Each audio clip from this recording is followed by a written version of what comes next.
Sebenarnya personal shopper ini juga yang tadi si Kristen Danis itu ada klien-kliennya yang nggak cuman orang-orang yang berduit tapi juga eksentrik. Nah ini juga Miss Jinjing juga pernah mengalami nih dipesenin barang-barang yang rupanya menurut kita sih tadi tidak biasa iya, ya, biasa. tidak common gitu. Boleh diceritain seperti apa tadi? Saya emang kalau dipesenin LV udah biasa, udah bosen. Iya. Tas udah biasa lah ya. Tas sepatu udah biasa ya. Udah biasa gitu. Nah saya tuh pernah ada orang yang udah lama sekali.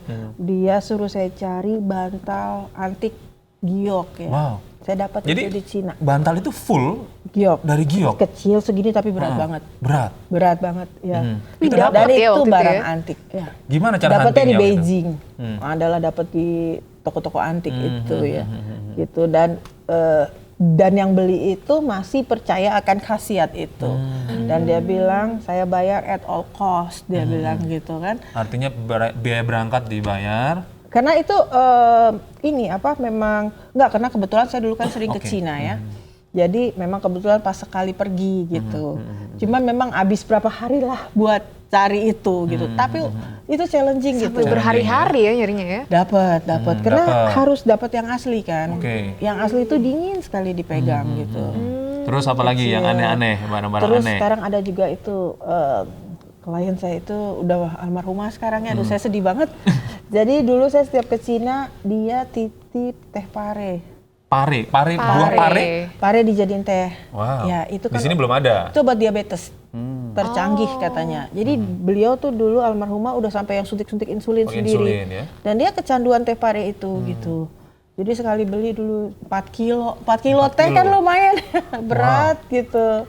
Tidak mahal tapi nyarinya juga Susah. Sulit effort ya. gitu. Ini saya dulu kan mungkin belum seperti sekarang ya, lewat media sosial, mungkin lewat internet. Nah dulu tuh itu akhirnya bisa dapat klien-klien itu dipertemukan dari mulut ke mulut atau gimana? Dari mulut ke mulut. Dari mulut ke mulut ya. Karena kebetulan saya juga banyak kenalan. Dulu kan istri pejabat tuh masih bebas belanja, masih bebas gaya-gaya ya. Nggak kayak sekarang gitu. Iya. Gitu kan. Jadi dulu dari satu mulut ke mulut lain. Jadi banyak gitu. Mas Anton, kalau ini kita lihat ada beberapa orang di sini, ada Kasila Baby, ada Bugabi Baby, Bianca Francisca Yani. Ini sebenarnya kalau menurut tim liputan yang sudah meliput ini, kira-kira pendapatan mereka itu berapa nih Mas? Nah, untuk menjadi seorang personal shopper. Kebetulan beberapa narasumber memang belum mau terbuka ya untuk berapa pendapatan mereka dalam artian nilai nominalnya per bulan, tapi range-nya antara 10 sampai 25% dari harga barang sih untuk 10 fee-nya. sampai Ya, 10 sampai 25% dari harga barang yang diinginkan gitu.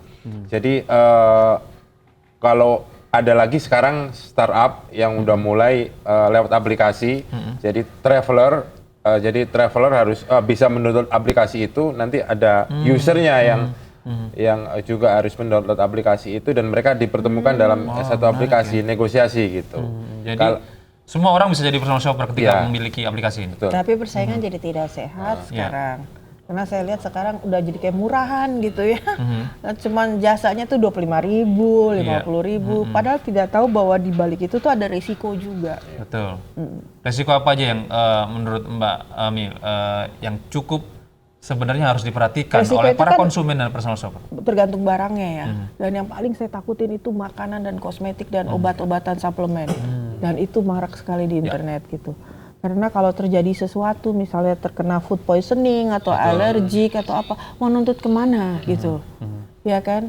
Nah itu kadang-kadang tidak disikapi oleh personal shopper yang terlalu excited dengan profesi baru gitu ya, pendapatan gitu. yang baru. Nah ini mungkin terakhir nih Mbak Amil, juga Mas Anton, nanti kita sharing tips dari Miss Jinjing seperti apa nih untuk menjadi seorang personal shopper yang baik di era yang mungkin sudah berganti dari eranya Miss Jinjing dulu. Sekarang kita pakai sosial media, smartphone ada di tangan, kita bisa melakukan apa saja. Apa tipsnya? Yang jelas sih pengendalian diri dari si personal shopper itu juga perlu gitu ya. Karena kadang-kadang mereka kan berubah menjadi selebgram selebritis Instagram atau apa. Jadi sering tidak kontrol, akhirnya semua di open PO gitu ya. Sementara yang saya bilang tadi banyak hal yang saya takutin, terutama untuk kosmetik, food and supplement gitu ya. Karena saya yakin, karena saya sering ke Cina, terutama yang dari Cina gitu ya.